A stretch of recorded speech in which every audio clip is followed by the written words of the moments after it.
செய்தியை பார்த்து வருகிறோம். டெல்லி சிபிஐ அலுவலகத்தில் கரூர் மாவட்ட ஆட்சியர் இரண்டாவது நாளாக விசாரணைக்கு ஆஜராகி இருக்கிறார். கரூர் மாவட்ட ஆட்சியர் தங்கவேலு இரண்டாவது நாளாக விசாரணைக்கு ஆஜராகி இருக்கிறார். அது குறித்தான காட்சியையும் உடன் பார்த்து வருகிறோம். கரூர் கூட்ட நெரிசலில் சிக்கி உயிரிழந்தோர் தொடர்பாக சிபிஐ விசாரணை மேற்கொண்ட நிலையில் நேற்றைய தினம் முதல் நாள் விசாரணை கிட்டத்தட்ட 10 மணி நேரத்திற்கும் மேலாக நடைபெற்றது. இன்றைய தினமும் மாவட்ட ஆட்சியர் ஆஜராகி இருக்கக்கூடிய அந்த அண்மை செய்தியை பார்த்து வருகிறோம். விவரங்களோடு இணைந்திருக்கிறார் நம்முடைய செய்தியாளர் ஜெரி, விவரங்களை வழங்கலாம்.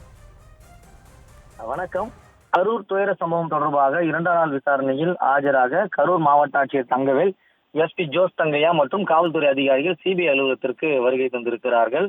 செப்டம்பர் 27ஆம் தேதி தமிழக வெற்றிக் கழக பிரச்சாரத்தின் பொழுது கூட்ட நெரிசலில் 41 பேர் உயிரிழந்த விவகாரம் தொடர்பாக சிபிஐ விசாரணைக்காக தமிழக வெற்றிக் கழகத்தினுடைய முக்கிய நிர்வாகிகள் நேற்று ஆஜராகி இருந்தார்கள்.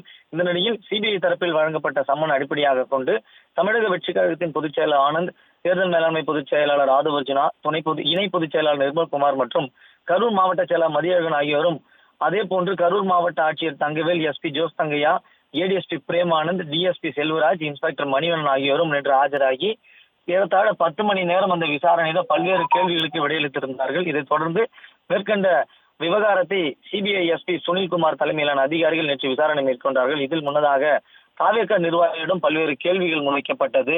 விஜய் கரூரில் பொதுக்கூட்டம் நடத்த எப்போது அனுமதி கோரப்பட்டது, எத்தனை மணி நேரம் பொதுக்கூட்டம் நடத்துவதற்கு அனுமதி வழங்கப்பட்டிருந்தது, பொதுக்கூட்டம் நடைபெற்ற இடத்தில் எவ்வளவு பேர் அனுமதி வழங்கப்பட்டிருந்தது, எவ்வளவு தொண்டர்கள், எவ்வளவு பொதுமக்கள் கூடியிருந்தார்கள் போன்ற பல்வேறு கேள்விகள் எழுப்பப்பட்டிருந்த நிலையில அதே போல சில ஆதாரங்களையும் சமர்ப்பித்திருந்தார்கள். அத்தனை ஆதாரங்களையும் அவர்கள் சரிபார்த்த பிறகு ஏறத்தாழ 10 மணி நேரத்துக்கு பிறகு அந்த விசாரணை நிறைவு பெற்றது. அதனை தொடர்ந்து விசாரணை நிறைவு பெறாத காரணத்தினாலே இன்றைக்கும் 2ஆம் கட்ட விசாரணைக்கு டெல்லியில் உள்ள சிபிஐ தலைமை அலுவலகத்துல போலீஸ் அதிகாரிகள் ஆஜராகி இருக்கிறார்கள். அதாவது கரூர் மாவட்ட ஆட்சியர் தங்கவேல், எஸ்பி ஜோஸ் தங்கையா மற்றும் காவல்துறை அதிகாரிகள் சிபிஐ அலுவலகத்துக்கு வருகை தந்திருக்கிறார்கள்.